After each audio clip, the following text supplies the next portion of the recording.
you have a cell, and these are like all the muscle cells in your body, liver cells, other cells in your body.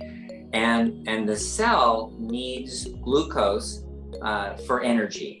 So in order to get glucose for energy, the only way it can get glucose is to make insulin receptors. And those insulin receptors, then the insulin comes and allows the sugar to come into the cell. And that's how the cell gets glucose. So when that cell fills up with glucose, when it's completely full, glycogen, it's all filled up, and it doesn't need any glucose anymore, then it will stop making insulin receptors. So now you have a cell with no insulin receptors anywhere. So insulin comes and says, there's nothing to do. So that's insulin resistance.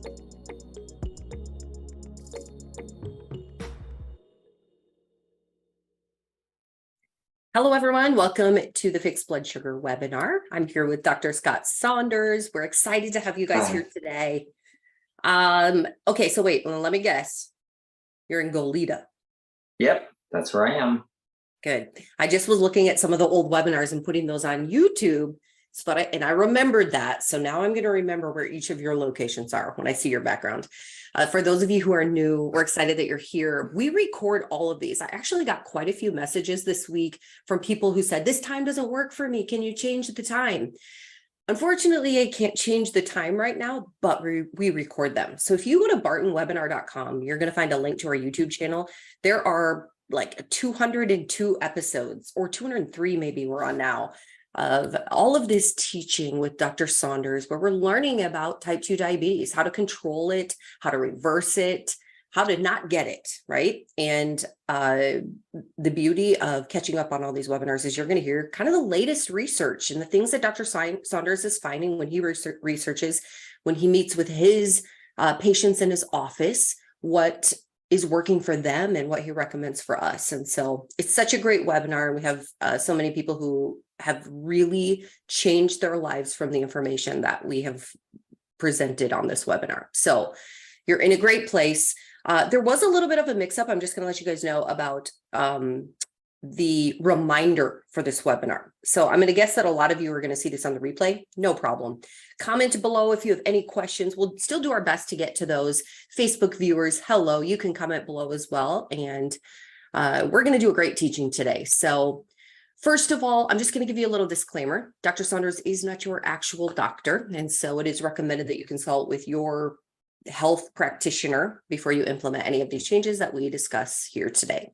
And mostly because every body is different, and what works for one person may not always work for the next person. So today's topic is how the body is affected by uncontrolled diabetes. And you know what? I feel like we haven't really drilled into this. What does happen to the body if we don't take care of it when we have a diagnosis like type 2? Let's dig into this, Dr. Saunders. Tell us all the things you know. Okay. I only know that I know nothing. but here's what the research indicates. Everything that we were taught in medical school seems to be wrong. It's just not the way it really works. So everybody just assumed that because people with diabetes tended to have kidney failure, heart disease, vascular disease, brain fog and brain problems, that all of this stuff was because the blood sugar was high. But what we're finding now is association is not causation. So just having an association of high blood sugar with all of these problems in the body doesn't mean that that blood sugar is the cause of it. So it turns out that there's a different cause. And one of the things that first came out was about 15 years ago or so, there was an article published and said, you know, this is really weird. We're seeing people who have renal failure, their kidneys are failing, and their blood sugar's never been high. We measure their blood sugar's not high, their hemoglobin A1C is not high, they're normal, and their kidneys are failing. And so that was the first kind of thing that said, aha, there's something here that's going on. So it turns out that high blood sugar is not much of a problem at all, actually. That if your blood sugar goes up to 200, 300, it doesn't really cause any issues by itself. That your body tolerates that really well. The problem is insulin resistance, and not just high insulin levels, but insulin resistance. And so when you have insulin resistance, you have an inability to get sugar through membranes, because blood sugar or glucose is not fat soluble, it's water soluble. And so because it's water soluble, it's in the blood. If there's a membrane, which is a fat membrane, it can't go through the membrane. Now, let's look at something else, ketones. What are ketones? Well, we were always told that diabetics, especially type 1 diabetics who have ketosis, that's bad. You know, that's a really bad thing. That they actually make a keto sticks, it's called, where you can pee on them in the morning and see, as someone who's diabetic can look to see if they're making ketones. And why is that important? Well, because if you don't have insulin, any insulin at all, and your blood sugar is, I don't know, 400 or 500, or if 9 or 10 if you're in Canada, if it's that high, like super high blood sugar, and you don't have any insulin, you can't use it. You got all that sugar around, you got a ton of sugar, ton of glucose, and it's all unusable. So, but it doesn't do damage by itself. But what happens is then your body starts burning fat for energy. And as it burns fat, it makes ketones. So if you have a really high blood glucose and high ketones, what that means is you got a big problem. Something's really not working well, because you got all this glucose, but you're not using it for energy, which usually means you don't have any insulin. So that's called diabetic ketoacidosis. And people can go into a coma from that. And it's bad for the brain. And that's really high of both of them. But other than that, ketones are the salvation of people who have diabetes, because if you're making ketones, those can cross right through the blood-brain barrier and membranes. So you can get ketones into cells that can use that for energy. And the ketones are a source of energy also. So there was a report of a doctor whose husband had dementia, and she didn't know why he had dementia. He had dementia. So she started putting coconut oil in his coffee, and he got better. It was like his brain came back, and he started functioning again and remembering things and everything. And she's like, wow. She wrote this article that coconut oil can cure Alzheimer's disease, the cure for Alzheimer's disease. Well, no, that's not really true. What happened was coconut oil, when it goes through the liver, is made into keto acids, and those can cross through the blood-brain barrier, get into the brain, and allow it to function. So all of a sudden, he had a functional level of energy getting into his brain, whereas before he's got high glucose, that can't cross the blood-brain barrier because he was insulin resistant, even though he had normal blood sugar. His glucose was normal, but he was insulin resistant. So he could that glucose that he had, because it was resistant, it wasn't crossing into his brain. So he has less glucose getting into his brain. So then add the ketones, and all of a sudden, boom, he wakes up. So it's not, the problem is not too much glucose.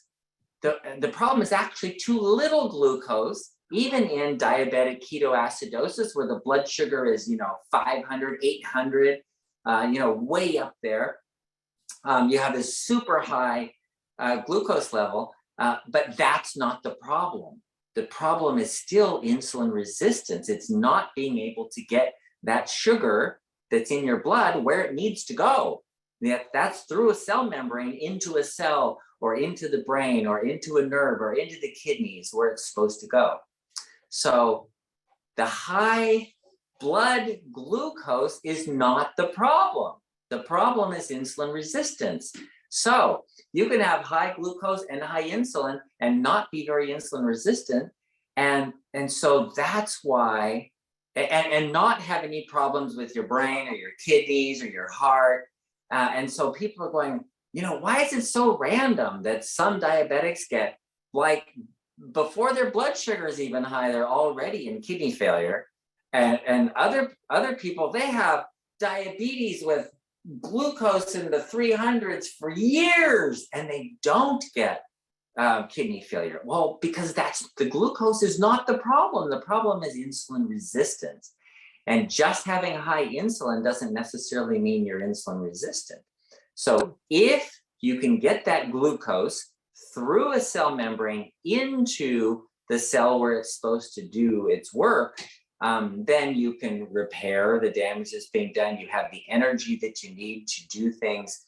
And there's one other little thing in there that I want to mention, just to be complete.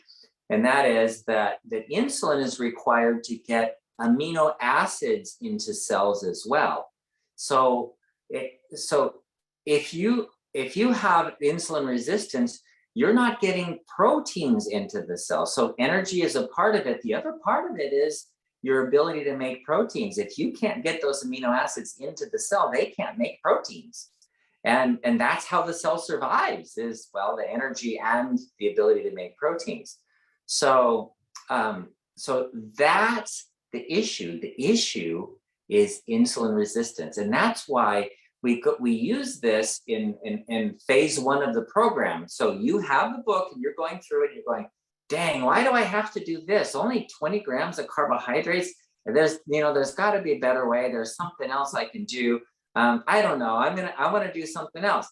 But if you look at it and you look at the research and everything, overall, not everybody, but overall, most people respond very well to this kind of a program because they start burning fat quickly, because you're not eating enough carbohydrates to burn every day. So you use up all your carbohydrates, and it only takes a couple of days to use up carbohydrates. And then your body goes, where am I going to get energy? Well, I got all this fat around. I guess I'll start using the fat.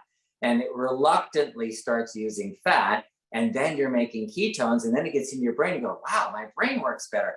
Everything works better. We have had so many people tell us, I feel so much better. I've only been doing this for 2 weeks and I feel so much better.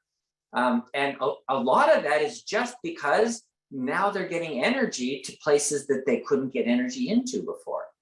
Even if they still have insulin resistance, now that they have ketones, they're having energy where they didn't before. So that's why we use this program. That's part of the reason.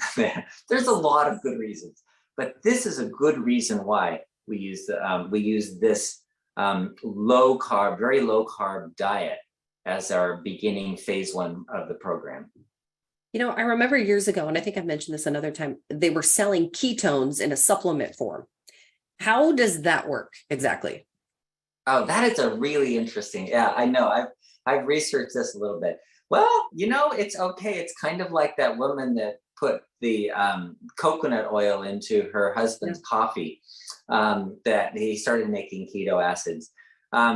It's a short-term solution for a long-term problem again. And people do sometimes feel better. I have a woman who has a metabolic problem, and if she drinks a ketone drink, she's like, wow, I feel like I'm energized. I can do stuff. I can get through the day.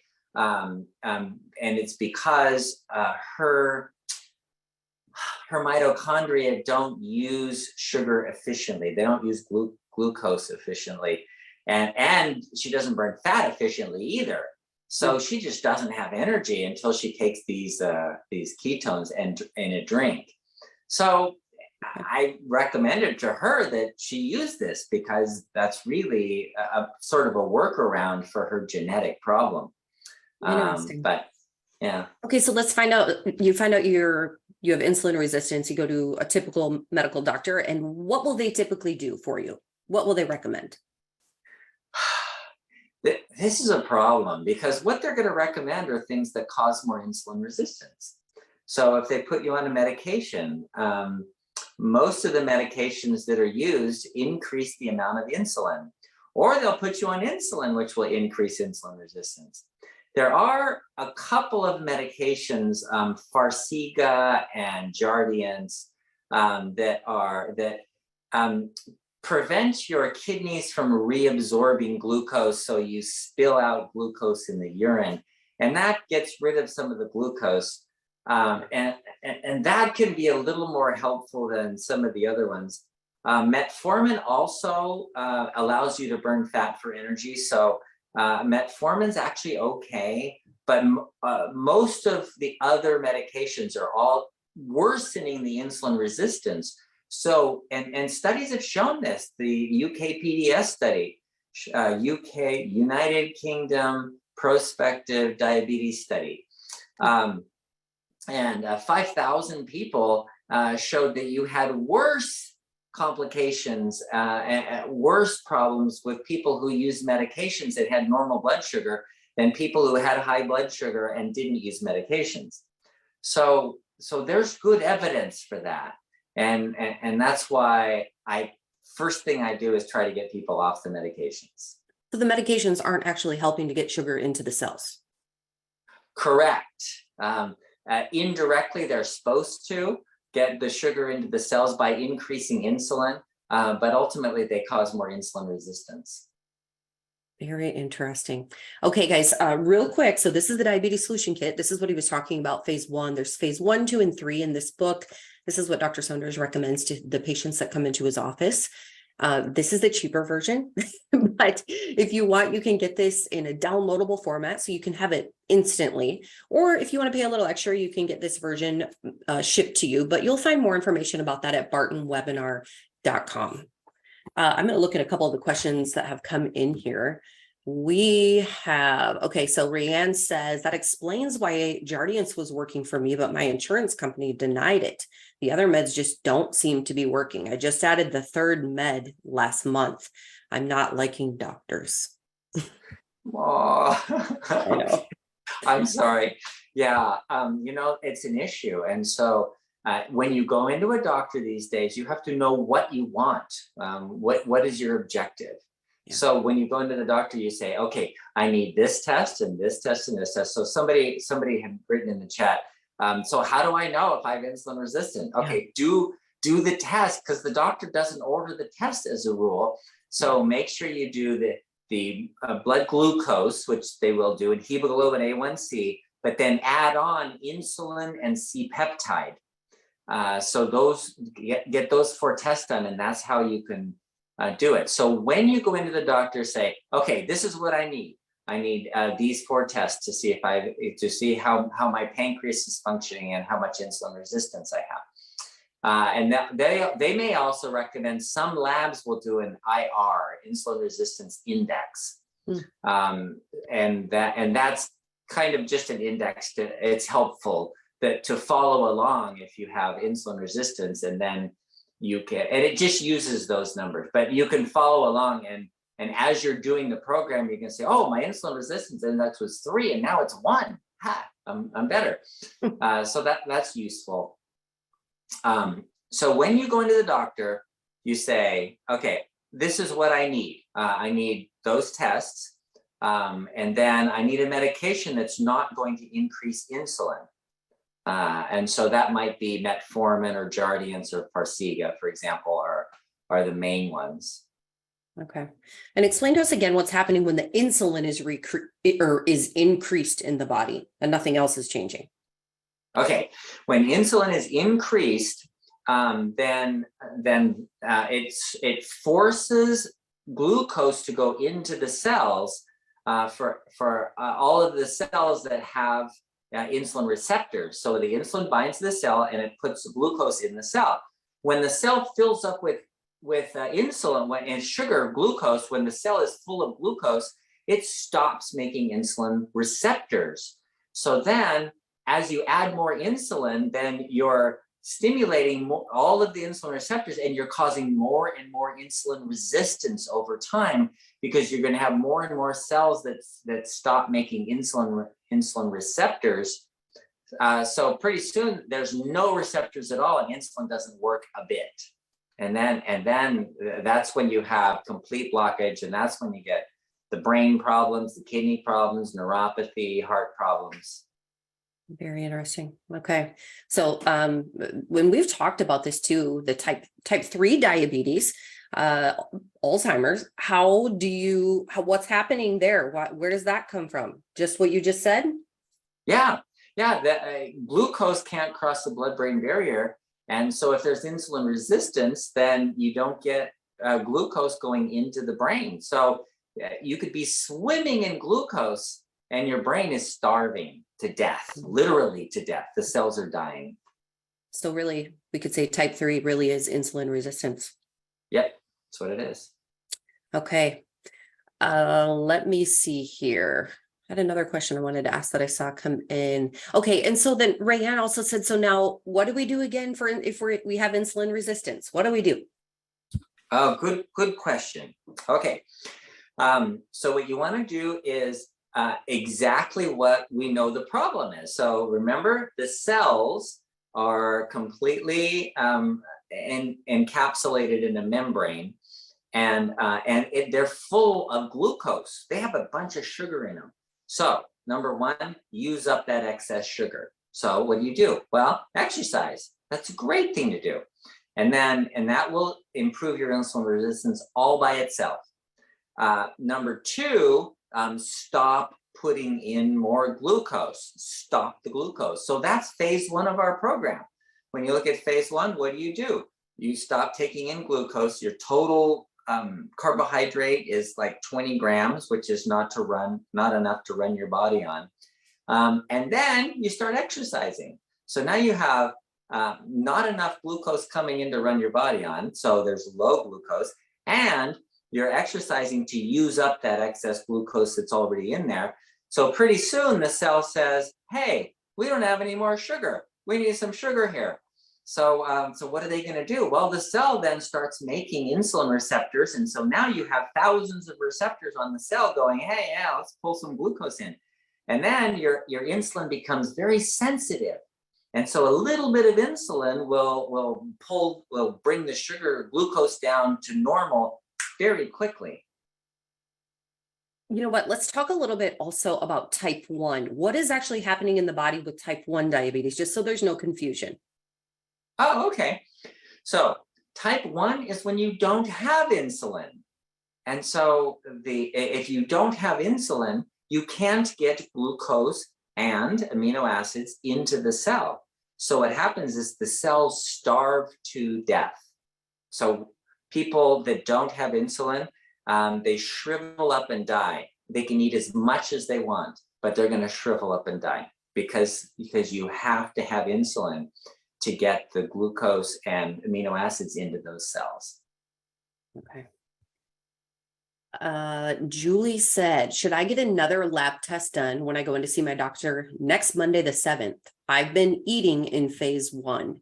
I think Julie wants to know if she has insulin resistance. Should she get the test or just stick with her phase 1? Well, at that point, it's kind of academic. You're doing it because you want to know and not because you have to know. But if you're noticing, like you're in phase 1, and you're saying, well, my glucose is getting down. I'm between 70 and 90 every morning, and it looks good. Or you have a continuous glucose monitor, and your monitor is saying you're in that 70 to 90, well, up to 100, 70 to 100 range all the time.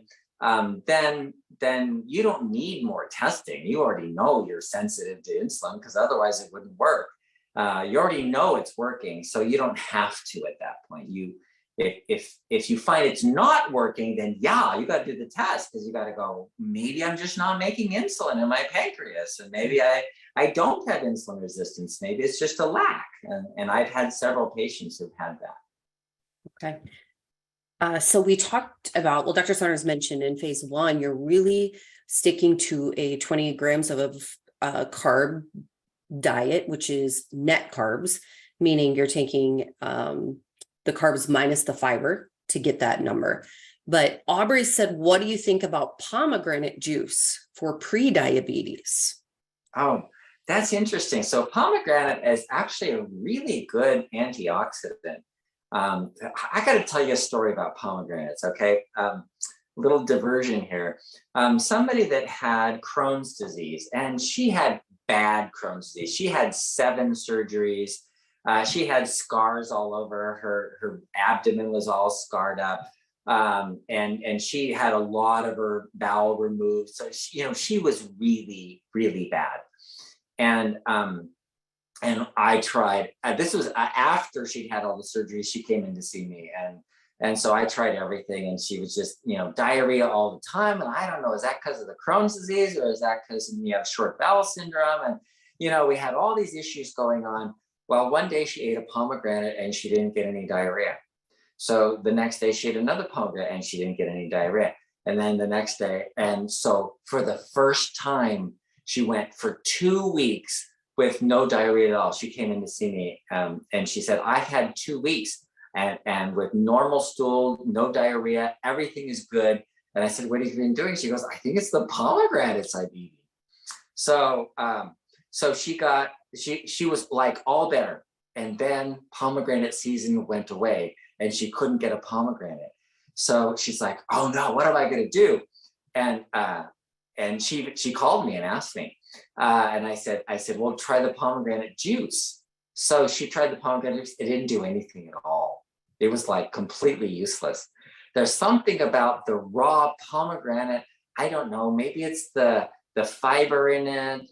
Maybe there's something in the seeds that you're eating, right? Because I always crunch the seeds. I don't know. Some people don't. Some people spit out the seeds. But there's something about the pomegranate fruit that is different than the pomegranate juice. And so if you have diabetes, I recommend don't drink the juice. Yeah. Because it's glucose, and we're trying to get rid of that glucose. Yeah. All right. Anku says, hello, Anku. We're excited Hello, that you're Anku. back. Connie says, I do not understand why it's so hard to cure this diabetes when it has been around for so long.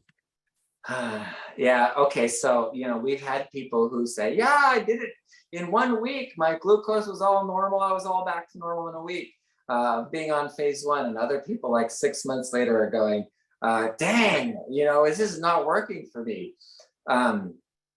Everybody's different. And so, that's the problem with writing a book, is it tends to be one size fits all. Well, that's why we have the webinar.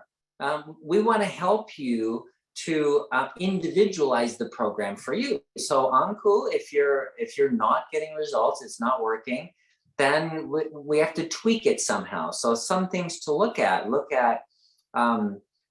do you have, are you clean about your blood, your sugar, carbs? Yeah. You're just eating 20 grams, no more than 20 grams, and you're not getting any artificial sweeteners. People chewing gum, we've had them call in and say, dang, when I chew gum, my blood sugar goes up. And it's sugar-free gum too. Some people have drinks with flavorings in them. That's a no-no. Putting sugar, creamer, something in your coffee, that's a no-no, So you have to be careful with all of the other extraneous stuff and being really clean in it. And if that's not working, then further testing might be in order to find out maybe your pancreas isn't making enough insulin. So I've had patients with that kind of issue before. And we know a big one is stress. How is your stress? Really impacts it as well. So things to think about. But I do know that Anku actually has had great success. And I think it was Connie actually that asked the question. So Connie, yes, that was for you. All right, I'm going to see here. Okay, I have a long one from Rosalind. Thanks for the greens. We have a lot of people who are using the fiber greens and they really like that. My question about it is, when's the best time to drink it? And can fiber cause a rise in your numbers? So let me just answer one quick thing about this. Dr. Saunders is like, I know what she's going to say. So our fiber grain supplement is phenomenal, and it was created because people wanting more fiber. It is low carb, but guess what? It does have a sweetener. I mean, it has stevia. And so in phase 1, Dr. Saunders especially would recommend avoid it, right? Because you don't know how your body responds to that sweetener. And so I haven't read the rest of your message, but think about that. That could be a reason that the numbers go up, right? It says, I'm trying to get more fiber in my diet and I'm finding some things that cause it to rise. Maybe I'm eating I'm eating the wrong things. Like, how about a fiber 1 bar? Yeah. I don't know the exact ingredients in that, but also look at the carbs. How many carbs are in your fiber 1 bar? I don't think it's a low carb bar, is it? I'm not sure. How about this? Garbanzo beans. Those are going to be high carb. Yeah, relatively, but they've got a lot of fiber in them too. I don't know. I don't know. It depends on where you're at too. If you're in phase 1, we got to look at some of that. Pears. So it says, I think the doctors told her to eat pears, apples, and bananas. Oh, from her colonoscopy. That's what they told her to eat. I'm trying to do the 20 grams of carbs. And if you're eating fruit and trying to do 20 grams of carbs, that is hard. You get like 1 apple for the day. So yeah. Okay. So for somebody like that, we have the free foods. And so you can have all the broccoli, all the spinach, all the cauliflower, all the lettuce, all the celery, all the peppers, cucumbers. We have this long list of ingredients that have a lot of fiber in them, and they're called free foods because they're pure carbohydrate because they're fruit and vegetables. But the net carbs are negligible, so we don't even count them. We tell you don't even count those. Just get your 20 grams from the whatever has carbs in it. So if you're eating like nuts and seeds or something like that, they're going to have fiber in them, but they'll also have some carbs in them. So count that. But there's free foods you don't have to count, and they all are high in fiber. So instead of, most fruits are going to be a problem, but avocados are not a problem, and they're really high in fiber, and they don't have carbs. Peppers, celery, cucumbers are a fruit, and they're not high in sugar, but they are high in fiber, so relatively high in fiber. So go that direction instead, and that's what the book is about. The book can give you ideas of, I can do this instead, and if they told me I have to eat high fiber, well, there's a list of foods there that are high in fiber that'll help you. And it sounds like, Rosalind, you're doing a good job. I mean, you're exercising. It says my numbers are like 183, but in the afternoon it's 135. I do berberine. I'm waiting for synochroma, and I started using Nervala. I drink my water. I seem to have a lot of work to do. When my sugar's at 183, I don't feel bad, nor do I even know it's that way until I test. But I've been doing 1 meal a day, working to build my cells. 1 meal a day is great. That's a great way to do it. Valerie said, I finally started sleeping through the night without getting up to take blood sugar. I started taking synochroma and berberine at breakfast and supper. Sugars are 4.7 to 5.6 in the morning. I'm rested now. Wow. Okay. So in Canada, that 4 to 5 range, that's an optimum place to be. And so up to 5.6. 5.6 is a little on the high side, but most of the time you're in that normal range. So that's great. Yeah, that's awesome. Good job. Let's see here. Okay, Aubrey says, what specifically, okay, you know what? I think we covered this, but she said, what specifically causes insulin resistance? Oh, maybe we didn't totally. Okay, insulin resistance is specifically, here's what happens. You have a cell, and these are like all the muscle cells in your body, liver cells, other cells in your body. And the cell needs glucose for energy. So in order to get glucose for energy, the only way it can get glucose is to make insulin receptors. And those insulin receptors, then the insulin comes and allows the sugar to come into the cell. And that's how the cell gets glucose. So when that cell fills up with glucose, when it's completely full, glycogen, it's all filled up, and it doesn't need any glucose anymore, then it will stop making insulin receptors. So now you have a cell with no insulin receptors anywhere. So insulin comes and says, there's nothing to do. So that's insulin resistance, is that there's no insulin receptors on the cells for the insulin to bind to. So now you have all this insulin floating around, but it can't do anything because it can't bind to any of the cells because they don't have insulin receptors. Yeah. I love this message here from Vilo and Barbie Garcia. They've had great success, guys, with the diabetes solution kit. And they said phase 1 of the solution kit works. We are living proof. If you fall off, you can always go back to phase 1 to reset. If we can do it, anyone can. I love it. Let me see. Okay, we got a lot of good questions coming in here, guys. What is the ideal insulin level, or does it vary by individual? It doesn't really vary. The ideal fasting insulin levels are right around 5. So if it's 3, 4, 5, 6, 7, somewhere in there is fine. Less than 10 is normal. Most labs will put it up to 25 because we're seeing a lot of people that have insulin resistance that are normal now. But yes, there is an ideal, and it's the fasting should be somewhere around 5. I'm taking my notes. You guys probably are too here. All right. Let's see. Okay, Julie said phase 1 is working, but I'd like to move into phase 2. But I had a luncheon today and had a piece of cake, and I do use stevia.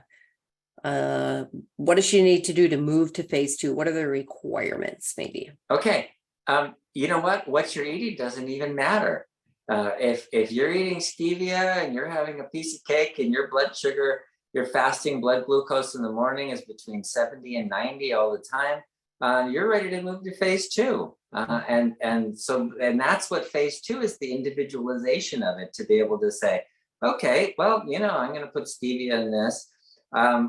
We've had people say, what do I do? I'm using this, what was it? Artificial sweetener. I forgot which one it was. And my blood sugar's going up. Well, don't use the artificial sweeteners because it's going to affect the glucose and the insulin resistance. Whereas some people, they tolerate it well. So it's not like everybody's the same. It's like we start off everybody with the same very low carb diet to detox, to cleanse. Okay, so once you've done that and everything is functionally normal, then you go into phase 2 and say, okay, what do I tolerate personally? Yeah. So if you tolerate cake, hey, more power to you. You are awesome if you can handle that. I love this. Leroy said, what can I put on lettuce? So let's say, you want to eat salads, or you want some type of a dressing for your salads. He says, I'm not a rabbit. I need something. Can I use vinegar? Oh yeah. No. Absolutely. You should use vinegar. Make it taste good, whatever. I use vinegar. I take avocados and mash them up and mix them with spices and vinegar. And I usually use lime juice instead of vinegar, though. And lime juice is fine. And mix it up, and it makes a really good dressing, actually, a nice thick dressing. You could put beans on it. Just count your carbs and make it taste good. Spice. Use all the spices you want. Spices are free foods. So if you want to put onions and garlic and pepper, black pepper, or just chop up peppers, make it good. Yeah, experiment a little. And you can also Google some things too if you're looking for low carb. One ingredient that I really, really love lately is rice vinegar. I've had a lot of recipes that have called for that. But even if you're just using a lemon, I know Dr. Saunders said lime, but lemon and salt and vinegar can change everything. So be careful. Be careful with the spiced rice vinegar. They almost always put sugar in it. So just be careful, because it does have carbs, and you have to count those carbs. Yes, you do. You are right. Okay, good stuff. Let me see. John said fiber greens did a lot of good for my gut. I would agree. I'm the same way. It's Yeah, I think it's good for me helps too. me too. Yeah. Hello, Nick. I think this is the Nick Thomas that I know. How can we avoid diabetic retinopathy or generally keep eyesight while fighting diabetes? Okay, two things to be very careful of. And one is you want to avoid insulin resistance. So, and that's part of it is getting enough energy into those cells, your retinal cells especially, so that you don't lose your vision, so you're not losing rods and cones. So getting energy there is important, which means you don't want insulin resistance. Number two is make sure you get plenty of antioxidants, and that is vitamin A, vitamin E, vitamin C. Vitamin A is found in all the colors of the fruits and vegetables. It's the carotenoids, so the yellow and the green. Carotene is made into vitamin A. But all the other ones, so if you're using, like, tomatoes are a free food, right? And tomatoes have something called lutein that protects the eyes, is a good antioxidant for the eyes. Vitamin E is found in almonds. It's an oil, a fat soluble vitamin found in nuts, seeds like almonds. So when you're eating all those free foods that have, well, almonds aren't free, but most of the vegetables and fruits that are in the free foods, like peppers, for example, are going to give you the antioxidants that you need to protect your eyes and protect, prevent you from going blind. Number one cause of blindness is diabetes. Wow. Interesting. Okay. Let's see. Rosalind said, when my blood sugar is at 94 or less, I feel sluggish. Is that good or bad? Okay, so here's the way to look at it. Thank you for bringing that up. This is actually really important. There's probably a lot of people out there that have this issue.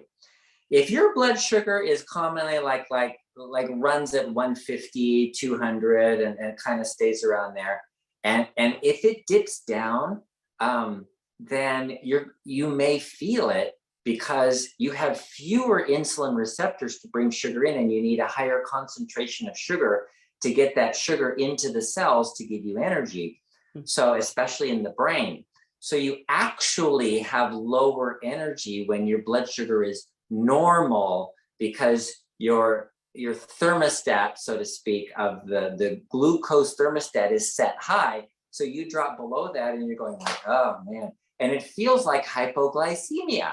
Yeah. Like you don't have any energy, like you can't function, your brain is foggy, you want to go to sleep, I need to eat something, even headaches and all of that could be relative hypoglycemia.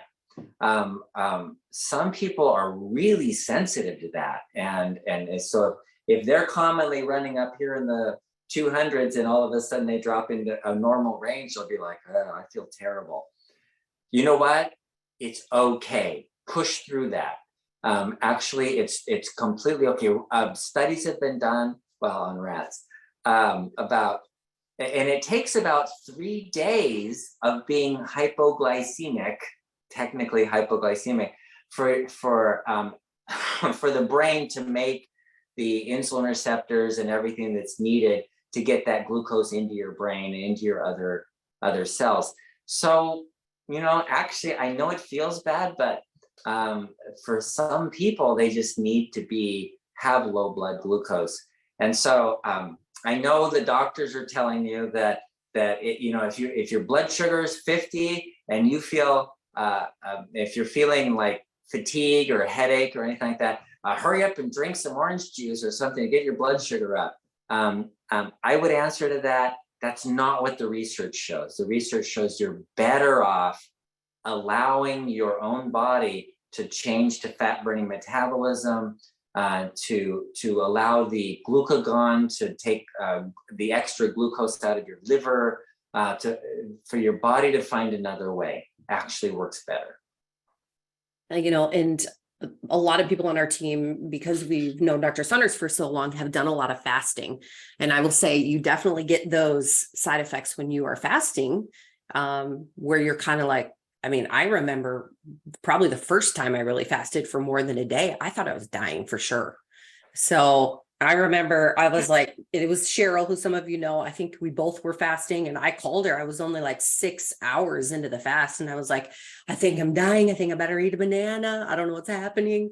And we did survive. In fact, I think it was like by day 3, we felt phenomenal. So that's not always the case. So I don't want to just generally say that for people, but I do understand what you're saying, that feeling. It is difficult. And you kind of wonder if something's maybe wrong. It doesn't feel good. But I just keep thinking, oh, it's my body healing itself. What a great thing. So anyway, let me see. Alan said, what are some high protein foods? Not meat, fish. Yeah, fish is high protein. So eggs are high in protein. Cheese, milk products, cottage cheese, and yogurt, and that kind of stuff. Yeah. Besides meat, beans. In fact, if you have, beans also have carbohydrates, so you have to count that. Yeah. But it's also high in protein.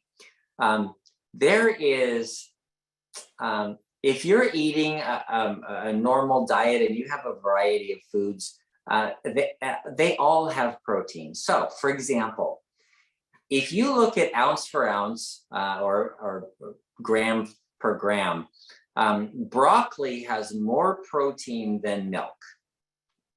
So if you're looking at protein, we look at high protein foods as, these certain foods are high in protein, but that's just because they're pure protein. So meat is pure protein and has a little fat and no carbs at all.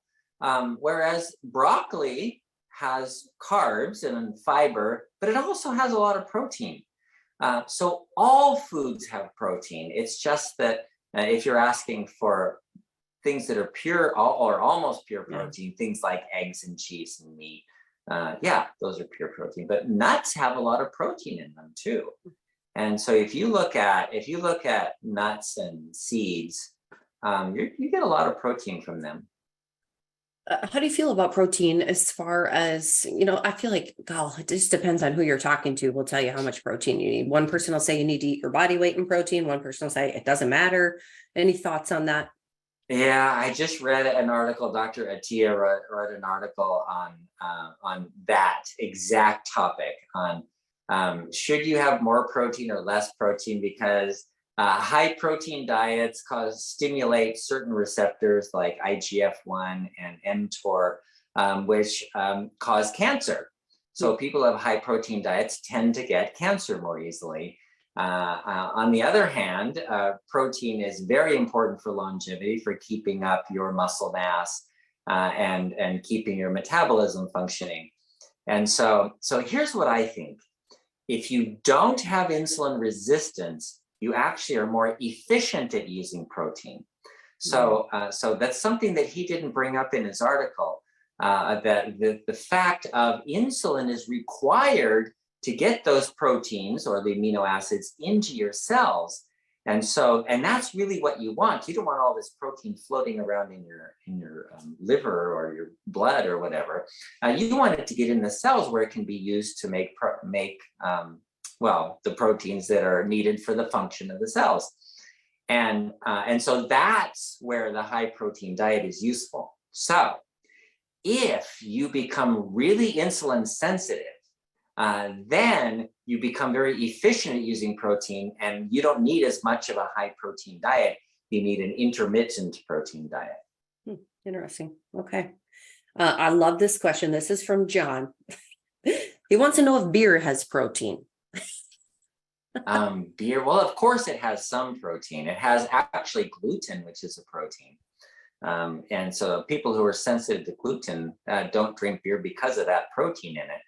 But it's not a high protein drink. 0.1 gram in regular Budweiser. Wait, that's only for 1 ounce though. So actually, I don't know how many. 0.1 gram per ounce, that's very little. Okay, so 3.6%. I don't know for sure because it's giving me weird measurements, but you can look it up. That's funny. Never even thought about protein in a beer. So that is funny.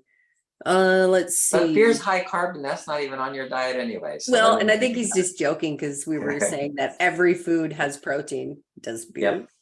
I mean, if you can tell yourself anything, probably. So you can convince yourself. Okay, so let me see here. You know what, let's talk a little, we don't have a whole lot of time, but what do you think about eating dairy products? The cheese, what other things did we mention that were dairy? Cottage cheese, Cottage cheese, yogurt, yeah, all that milk stuff. in general. Any Yeah. thoughts? The milk proteins are actually really good for you, and they're a good source of energy. They have branched chain amino acids. They help you build muscle.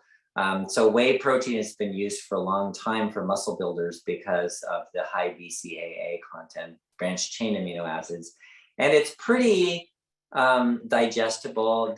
Some of the proteins, the casein especially, is not easily digested. So if you don't make enough stomach acid, you won't digest it. And so you won't tolerate the protein. And then there's the lactose, which is the sugar in milk, is a because of the way it's connected, you can't use it unless you have lactase, which is the enzyme that allows you to break down the milk sugar. So people who say they're lactose intolerant, it just means they don't make that enzyme.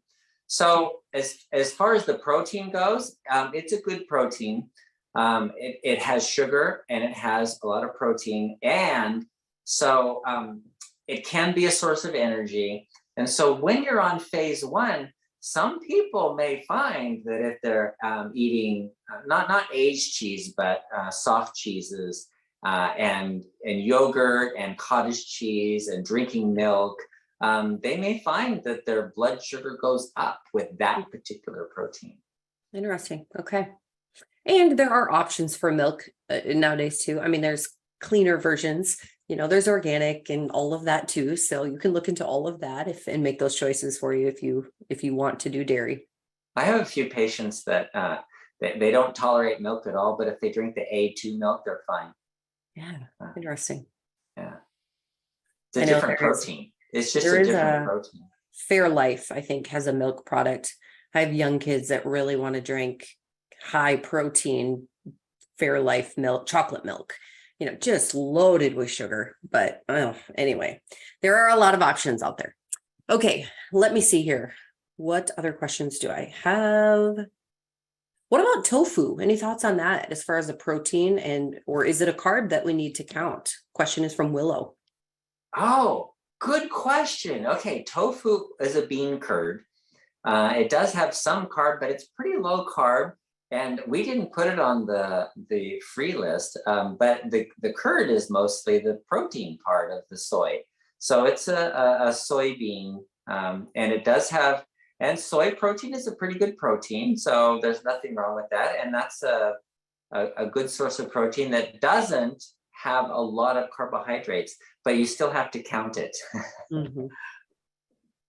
Let's see. Anku said, thanks, Dr. Saunders. I've been on OMAD for over a year now, and my blood sugars are between 79 to 90. I don't use sugar at all. Eat very little carbs, but more green vegetables, and I monitor my blood sugars regularly. A great regimen.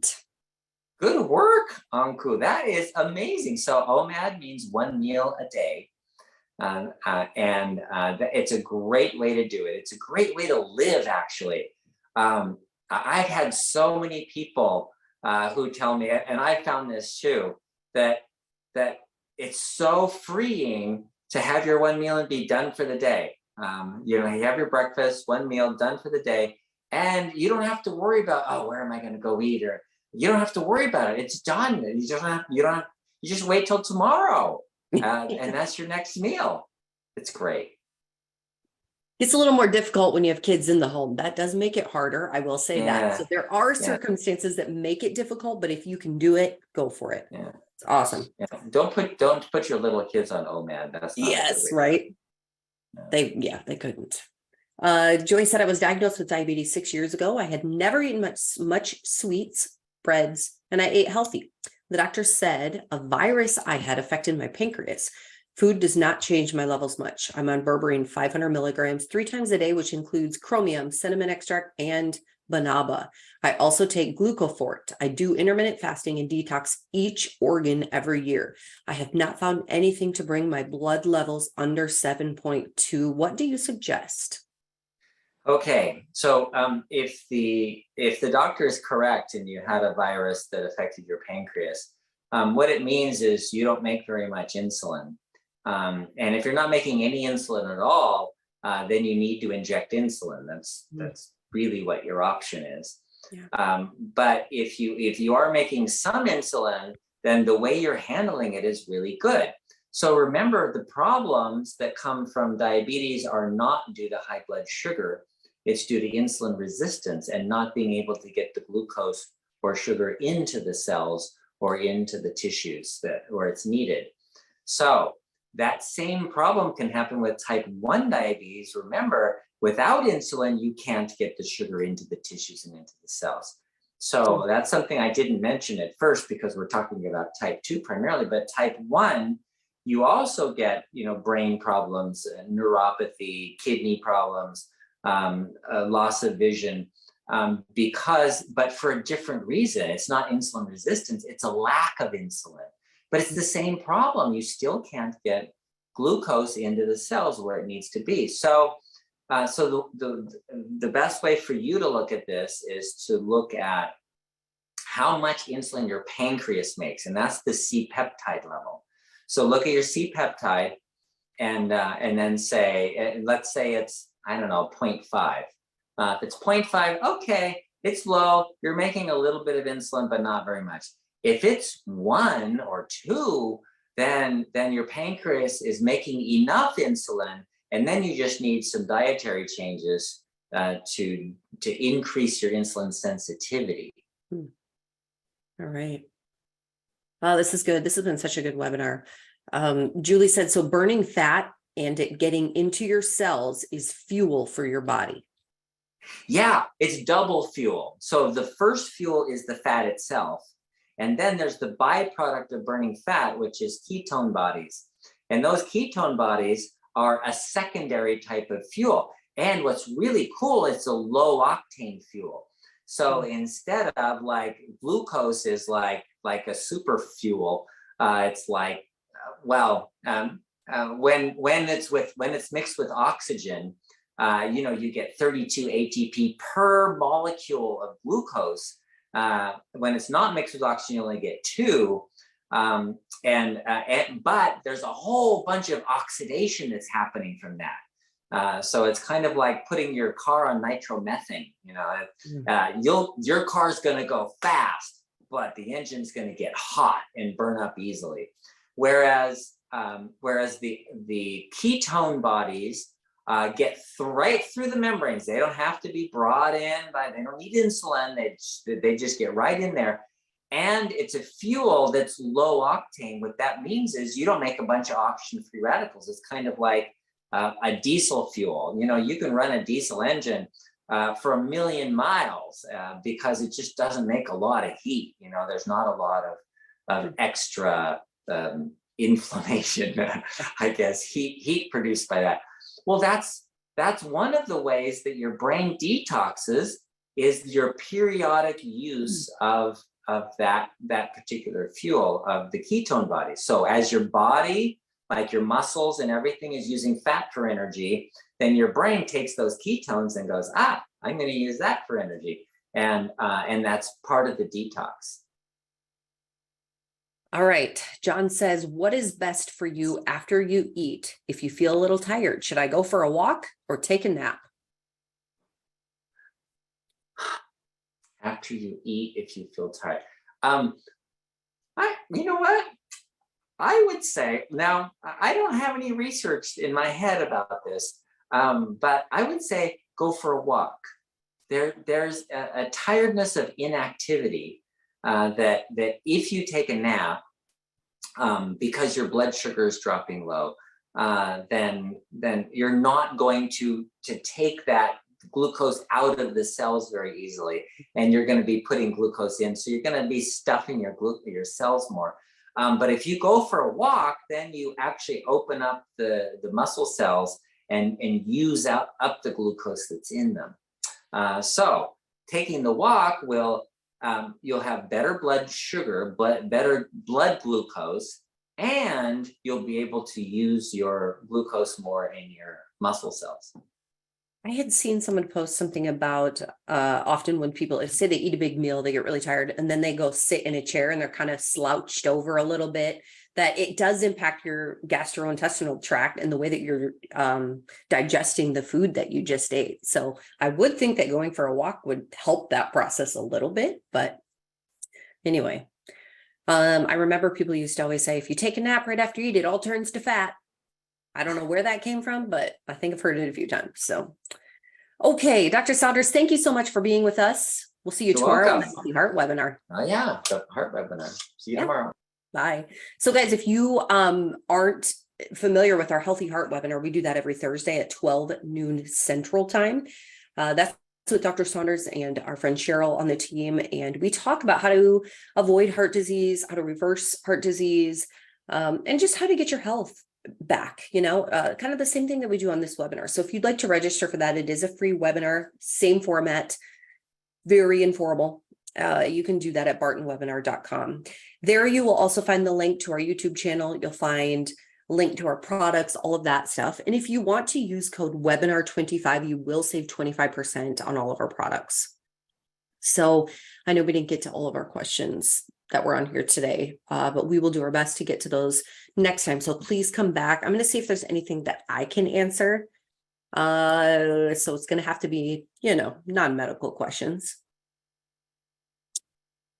Okay, Michelle, I did email you. You're wondering about, if you can email support@bartonpublishing.com, that's the best thing you can do. If you can't get a hold of them, email Leslie@bartonpublishing.com. I like that Dr. Saunders can admit he doesn't know something rather than act like he knows everything like other doctors. I agree. I appreciate that. I appreciate someone who can tell me, I'm not sure. I think that is great. Okay.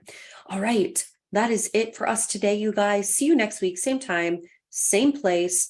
And we will maybe see some of you tomorrow. We'd love to have you. bartonwebinar.com. That's where you register. And once you register one time, guys, you'll just get the reminder, so you don't need to register again. All right. Thank you all for joining. God bless.